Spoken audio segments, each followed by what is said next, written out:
Well, good afternoon, school board members, and of course, State Finance Director Bill Poole, who is joining us for today's webinar. We appreciate you giving us your time, both those of you out in school board land and, of course, our State Finance Director.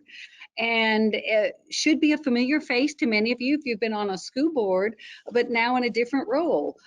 Bill Poole was appointed State Finance Director by Governor Ivey last August, but of course he's more familiar to you as a member of the House of Representatives, serving as the chair of the Education Money Committee. And so we were frequently talking to and working with Representative Poole when he was in that capacity.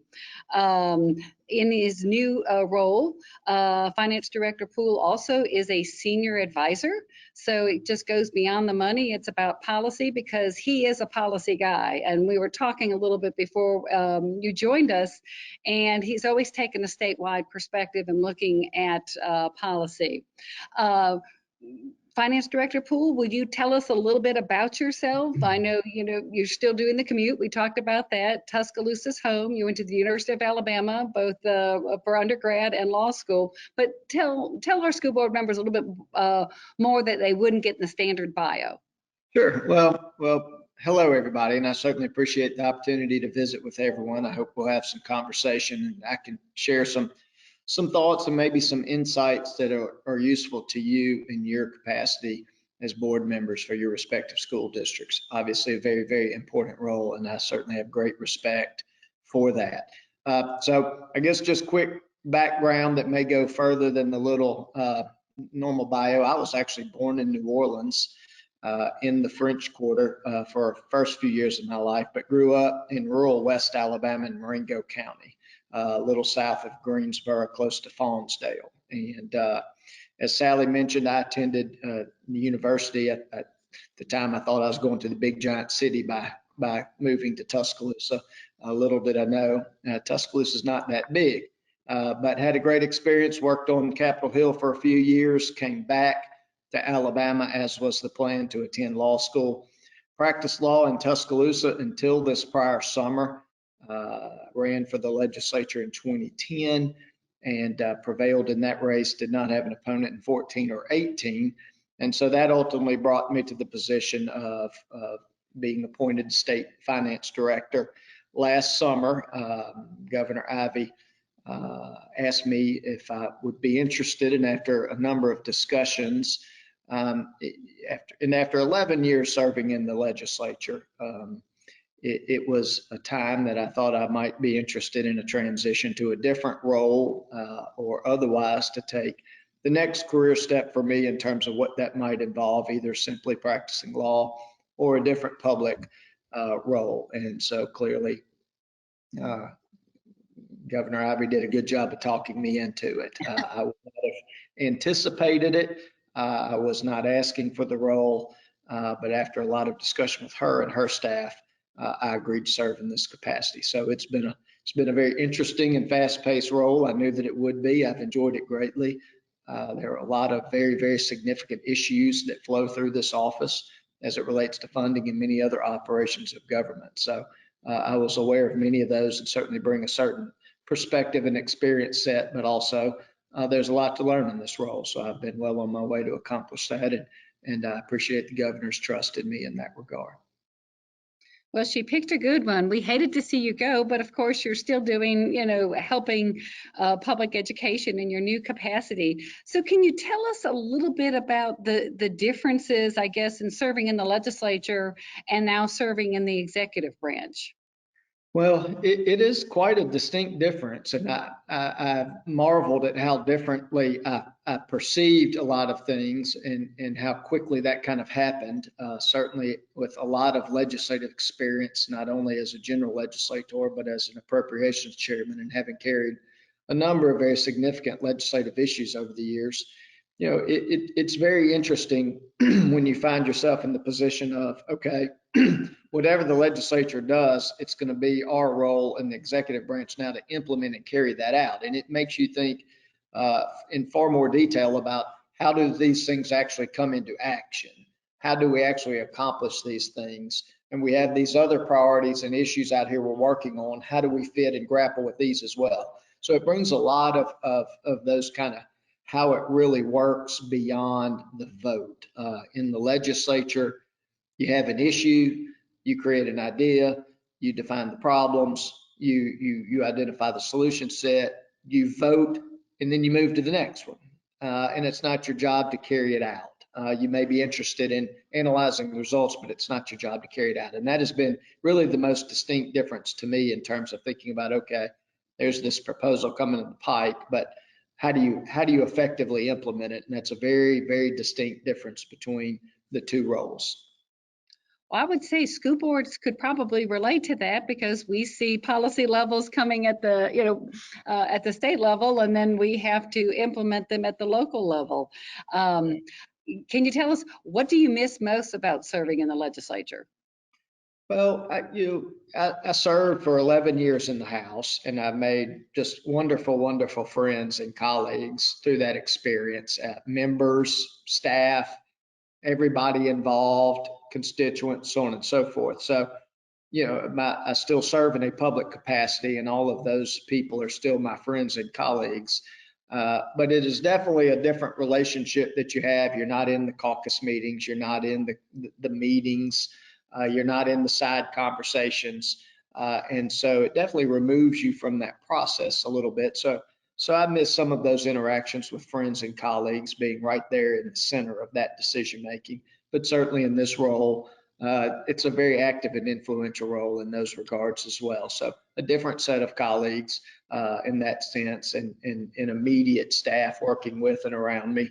But I certainly do miss the daily, moment to moment, even minute to minute interaction sometimes with the colleagues, particularly in the House, and particularly also on the House Ways and Means Committee. That's really, I think, will always be one of the true highlights of my life serving in that capacity and with those members. Well, is there anything you don't miss that you would actually want to say publicly? I'll take the next question. There are a few things I don't miss, but I'll leave it at that. I bet everybody can guess some of those. Oh, absolutely. Okay, so this is a timely conversation, but of course, we're still working on getting an education budget approved. So can you give us a little inside information now that you've seen it from a variety of perspectives on what it's like to craft an education budget, get it through the House, then the Senate, and of course, now writing it from the, starting, I guess, with the initial document from the governor's office. So can you give us the insider view on putting together the education budget?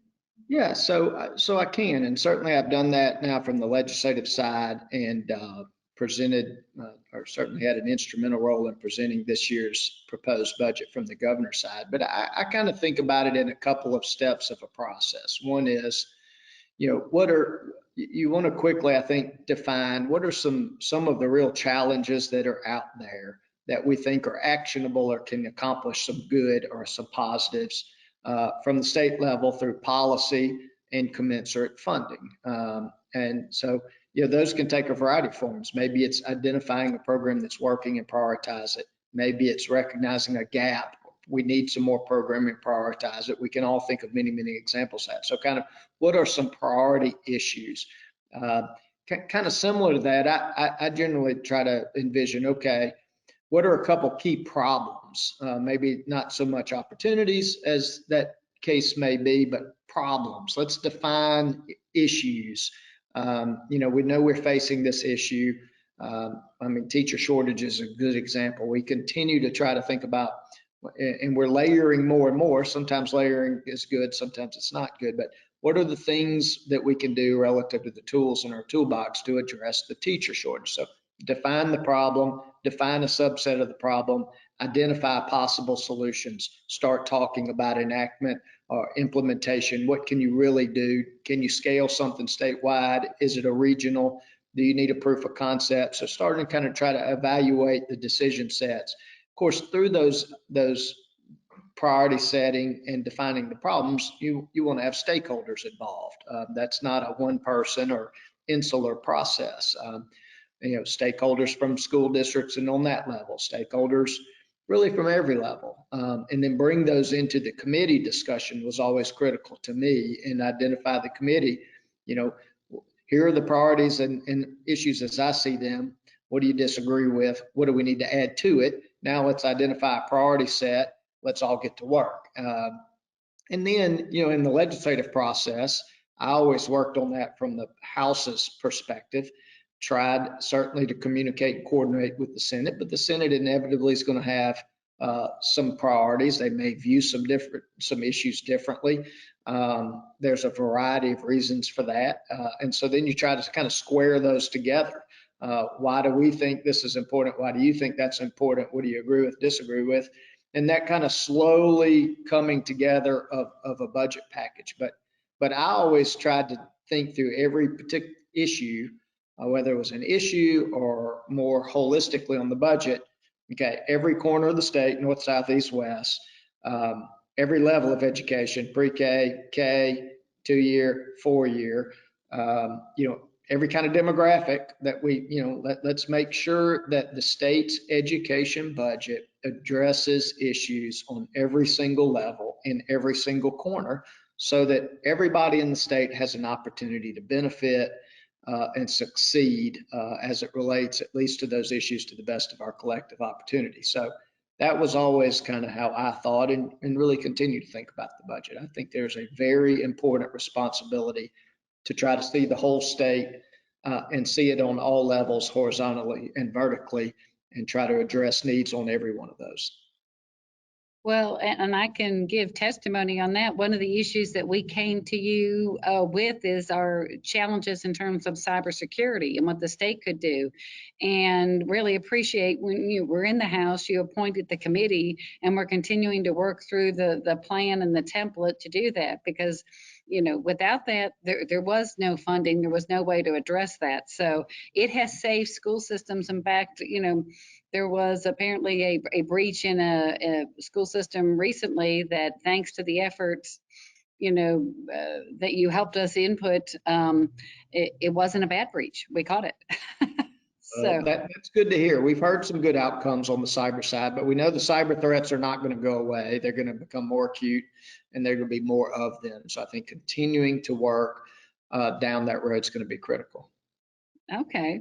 Well, continuing with the discussion of the budget, can you share your thoughts on the FY23 education budget and how it aligns with Governor Ivey's goals in education? Well, clearly it is once again an historic budget, and I think that's something that everybody in education needs to pause, and we all need to be thankful about, whether you're in education or not in the state. The budget's very positive, which is reflective of economic activity in the state. So, the ability of our citizens to prosper and to be economically successful. B, the ability to fund the education budget at historic levels. And I was actually speaking to somebody the other day, and I was trying to remember, and I'm going to look back. This brings it up again. It was just 4, 5, 6, 7 years ago that I think the education budget had dropped down after the recession, and we were in that about 5 billion, maybe a little over 5 billion annually. I really am anxious to look back, but this will put us at over 8 billion annually. Well, I mean, let's just assume for sake of example that that's approximately close. That's a $3 billion a year differential. Break it down by month, and it would seem quite, in that regard, seismic. So we are fortunate that we've been able to enhance our education investments in Alabama. I always have argued, I didn't think anybody could really argue that we spent too much money or over invested in education. Now we hear that from time to time, or we hear critics, but the truth is, education is the most critical investment of the state. It's an economic development investment. It's a workforce development. It's education. I mean, it's just all those things wrapped together. But so it's a very positive budget. I think the direct budget, by and large, stuck to the governor's proposals, which I was pleased with in terms of the direct budget. I think it gives us something to build on. But we are paying down debt. We are funding up the reserve accounts. We are concerned about an economic downturn. Statistically, or the odds, however you want to reference, it's going to happen. We have not had a downturn since the recession back in 10. Yeah. And we see now this federal stimulus money kind of pulsing through the economy. The education budget's receipts grew by 16% last year. Our historic average is between 2 and 4. So that tells you it's an anomaly. It tells us all we're going to return to normal growth levels. I think just the flattening of that is going to feel economically painful. It's going to feel bad in the education budget. It's going to feel, I hope that revenues don't actually decline when that occurs. But clearly, I think we're trying to brace the education budget, relying on lessons we learned back after the 2008 recession, to prepare, make sure our reserve accounts are in order. We want to do all the things we can to continue to steadily increase and grow our education investments in a sustainable, predictable, manageable fashion, rather than the old ups and downs that resulted in proration. So feel very good about it. Think we're on solid ground. Would encourage all of you to be very mindful that the decisions on the local levels, the state may or may not be able to sustain those going forward. So spend your federal money wisely. Make sure you can sustain the investments you're making with federal money, sustain the investments you're making with state money. We do expect the federal money to dry up and the state money to flatten out. So I would put that cautionary note out there for all of you. Well, and you've talked a little bit about that already, but how challenging has it been to predict or project at the state level with, the phenomenal growth that have come through the pandemic, but you also know could be, coming from federal dollars? I know you're concerned about. We are concerned, and I think if you think about the federal money, in my opinion, what we've seen is the federal stimulus as it relates to individuals and families and to businesses, the PPP loans and all that. I think we've seen that kind of pulsing through the economy in the state and beyond. And our state has fared well through the pandemic economically. We were closed shorter than some states. I think we were resilient, and some of our economic strengths benefited us in the pandemic. But we've seen that kind of, as I would say, the personal and the business stimulus kind of deploy out of the federal government directly out, kind of like that money deployed straight to schools and others. What I think we're about to see now is the other side of the stimulus, which is going to be the broadband money and the water and sewer money and the healthcare money that was also appropriated, or the first balance of that out of 2 was received by states last summer. But like Alabama, most states are just back in the legislative session now. So those funds were sent by Congress out to the states, but the states are just starting to begin to prioritize, appropriate, and deploy those funds, Alabama included. So we're going to see another pulse of federal money move through the economy, but it's going to be more isolated into those areas. And what is the ripple effect of that? I don't know.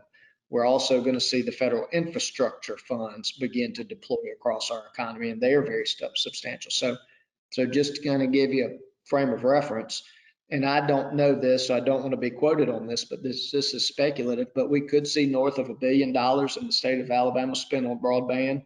We could see north of $1 billion in Alabama spent on water and sewer infrastructure. Those based upon several different funding sources. But if Alabama has $2 billion to spend on those, Georgia, Texas, others have multiples of that based upon population. So you're going to see big national economic impacts of that and how those affect Alabama. I don't know. I might have gotten a little too far off in economics there, but all of it to say it's a very fluid time, I think, in the economy, and we've got to be mindful that the things we're doing are sustainable in our school districts. Okay, so talking about some of those big buckets and sustainability, that's exciting. So on the governor's wish list, for those federal funds and infrastructure would be, investing in broadband. What else would be on the governor's wish list with some of those federal funds? Well, it's going to be broadband, water, and sewer. You've seen the governor prioritize those, and fortunately, and I think to their credit, the legislature has agreed in terms of the first major ARPA appropriations. And we see those in the governor's office, and she agrees, as long-term investments.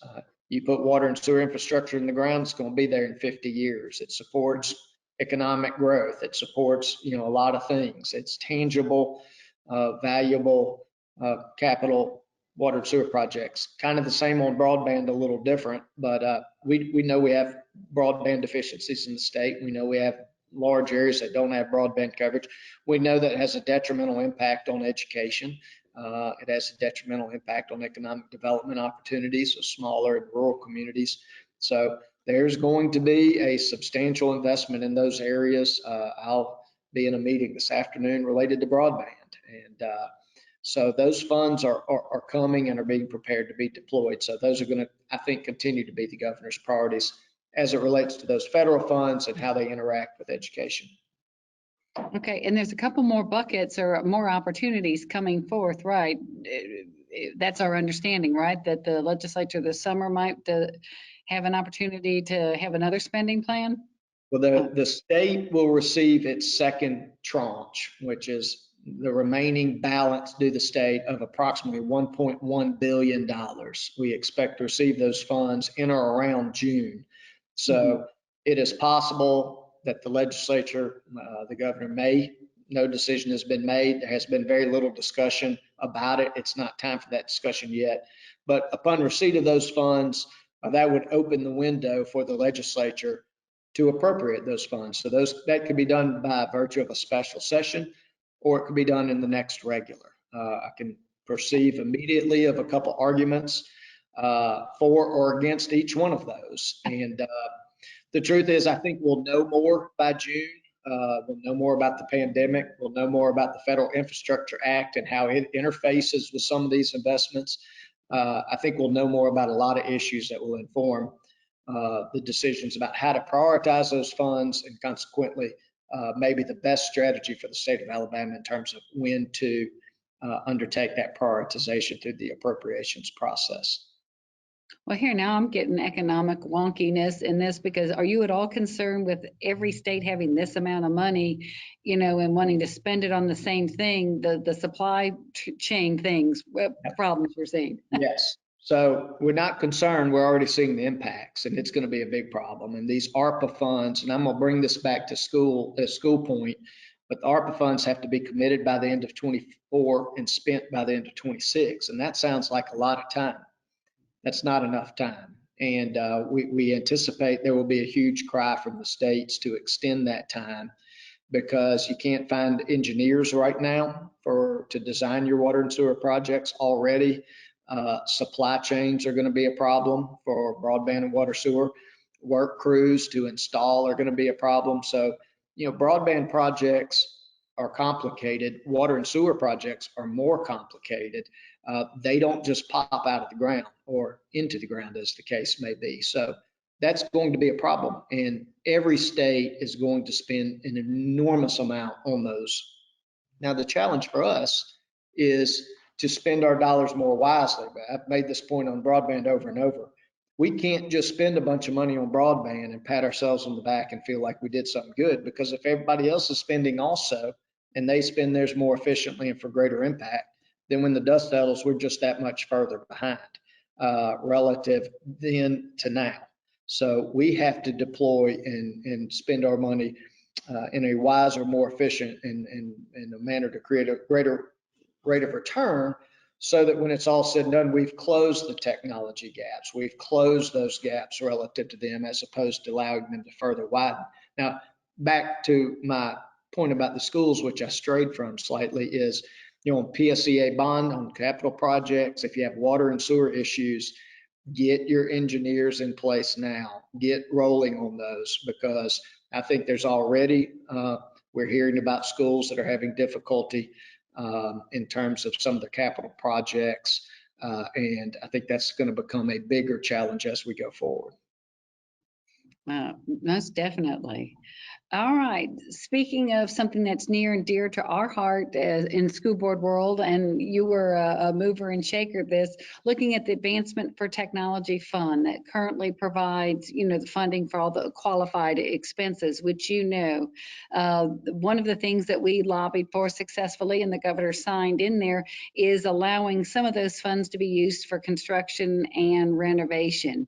Can you talk a little bit about, and of course, then the governor has committed $125 million for capital improvement as well. Can you talk about the governor's commitment to capital improvements from the school perspective? Well, I can, and we believe it's obviously very important for the state. If you back up 2 or 3 years, we passed the $1.25 billion PSCA bond issue to try to support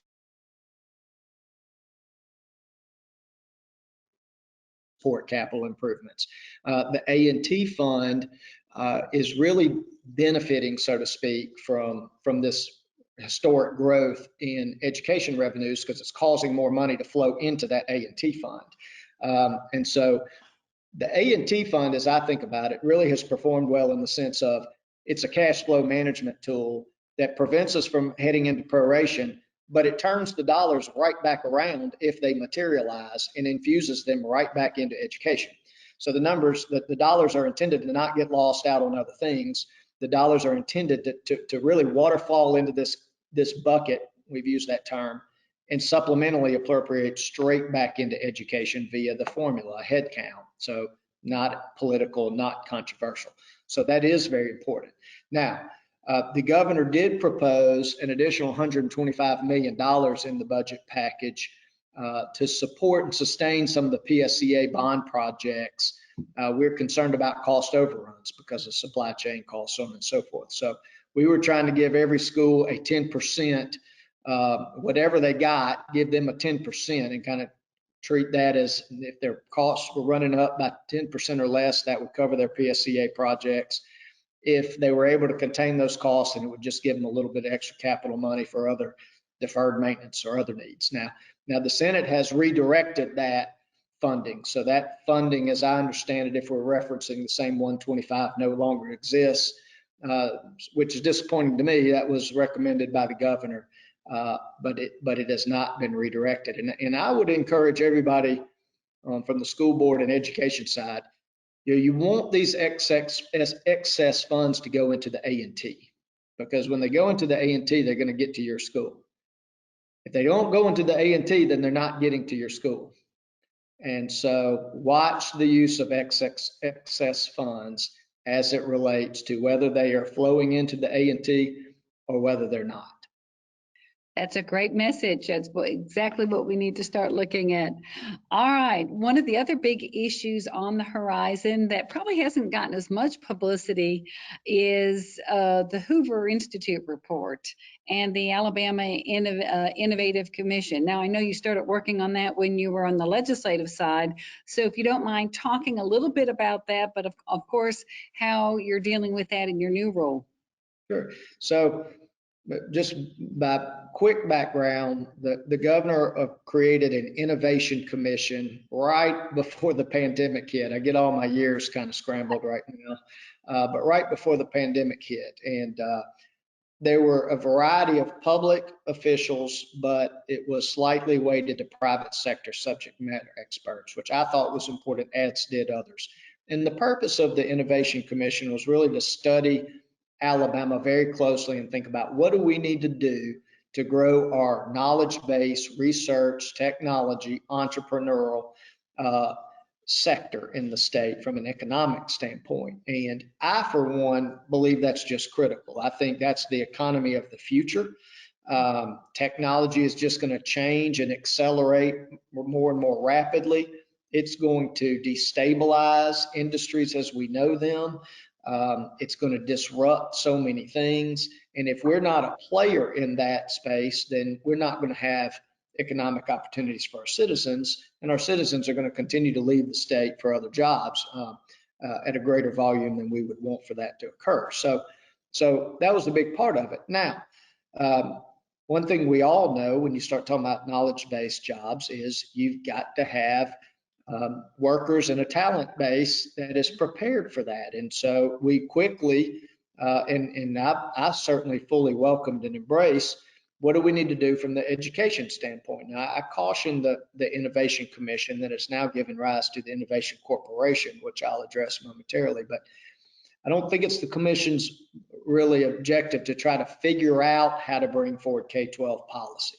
But I think what the commission and corporation can do, should do, and will do are talk about why these things are so critical, why we have to have certain things in our curriculum, why what we're teaching matters, why our image outside of the state of how we operate in the state is very important. And so education and recognizing the importance of it to the knowledge base economy of the future, I thought was very healthy in terms of trying to let non-educators, y'all think about this all the time, but others who don't think about it in the same capacity, think about, why education is so important, how we teach and what we're teaching. And we're going to have to think about ways to do things differently. Technology is changing the world. There's so many things that are changing across, the state, the nation, the globe. We're going to have to think about how to do it differently, but why? Not just change for change, but change for purpose that is understood, embraced, and we go forward. So I think it's been a good conversation, but the commission has expired. It provided a number of recommendations. There's a fantastic report. The Hoover Institution, led by Condoleezza Rice, at Stanford University, was a partner on every part of this. I actually went out for an education conference that the Hoover Institution sponsored about 2-3 weeks ago, visited with Condoleezza Rice and a couple of her senior researchers who were working on that. But we now have the Innovation Corporation, and the corporation is intended to carry out some of those recommendations. We have a phenomenal board of directors that has been appointed, in my opinion. So I'm very excited about that and the opportunity it has for kind of economic, a catalyst in Alabama, but also for education. Well, do you think some of the policy projects that we have ongoing now, like the Literacy Act, the Numeracy Act, play into those recommendations? Is that touching on those issues? I think it will. I think it will over time and in some smaller ways. I mean, the Literacy Act is a big policy issue, and the Numeracy Act, there's no small component of that. And I think that's a little further into policy than a lot of the corporation members are used to getting. But what I think they can bring is we have to do better at math, right? And here's some ways to why that's important. These are maybe some ways to do it, but they're going to be less interested and less capable of interacting with some of those bigger issues. I think they'll be able to aim us so that we can, on a public policy side, aim and fire and try to be effective on some of those issues. Well, how would you rate our chance of success or Alabama? I mean, some of the things we're hearing about the report is that Alabama is very attractive to, to this knowledge, to our knowledge workers. Well, it is. I think what we found, we have a lot of strength that we already have in Alabama, whether that's kind of the bio sphere, the UAB, the bioengineering, so the genetics. We have obviously a lot of knowledge base industry on the defense contractor side, aerospace, rocket, so many things going on in Huntsville. We've had growing aerospace presence in Mobile and so many other things occurring in Mobile, Tuscaloosa, Auburn, Dothan. You look around the state and you see it. But what we've not done is really pulled those efforts into any kind of cohesive strategy on the state level, nor have we tried to really spoke those efforts out into new communities that may not be a recognizable hub for aerospace or whatever the case may be, but may be able to leverage that activity in a larger community out in a rural area. And so recognizing the need to have new and different economic development prospects in rural areas as well. So we know we have opportunities.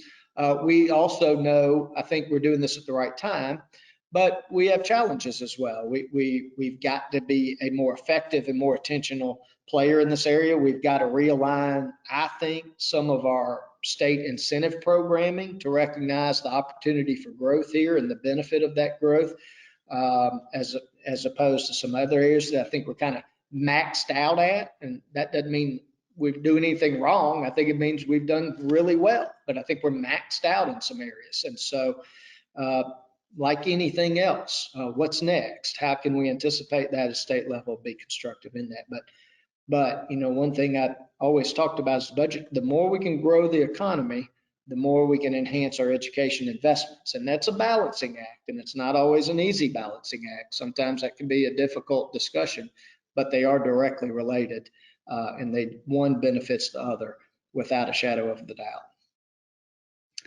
All right. Well, I've been asking all the questions. Is there any area we didn't touch on that you'd like to, or your message to school board members about the direction of the state, Governor Ivey's policy issues?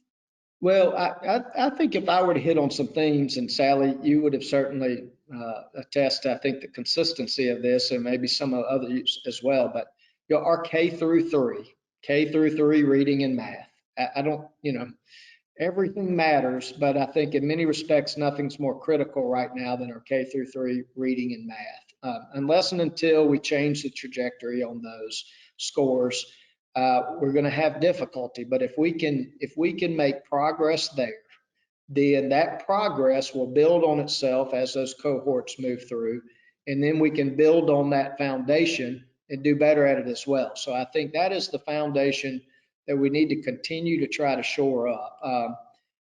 Next, I would just say education is only going to be as successful as the community around it. And y'all know that better than I, but we all know that that's a truth. And so, sometimes those decisions are hard. I know education issues are emotional, but it's our future. And I would just encourage everybody, think about the future.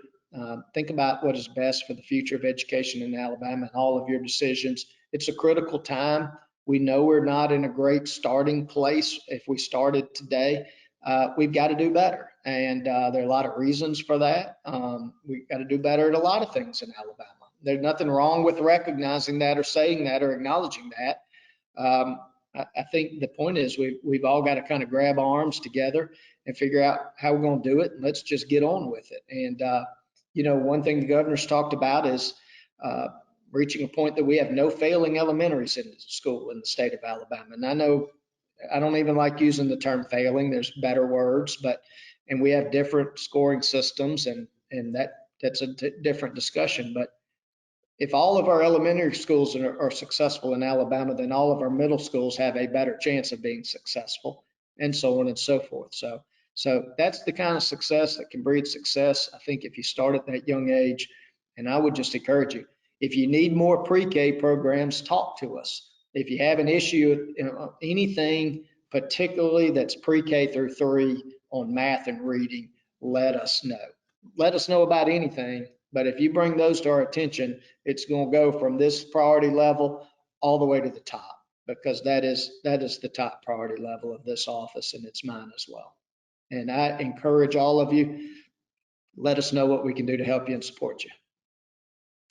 Wow. Well, thank you. And you have been a great supporter, because we were talking about that. I know pre-K is near and dear to you as well. I mean, we certainly are making strides in that area that should be foundational work for our improvement in some of the other areas.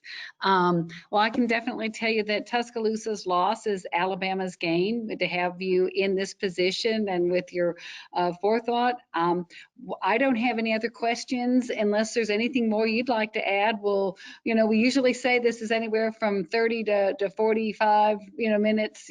We reserve an hour, folks, but we know you have to run and get lunch as well. So we just appreciate you, and thank you for your open door policy. Thank you for what you did for us while you were in the legislature. You were always somebody who would work with us, and we appreciate that, and looking forward to continuing that relationship in your new position. Thank you, Sally. Thanks to everybody. Bye. Everyone have a great day. Oh, hey, who's going to win tonight? Kansas or North Carolina? Kansas. Okay, you heard it. All right. Take care. Bye-bye. Right.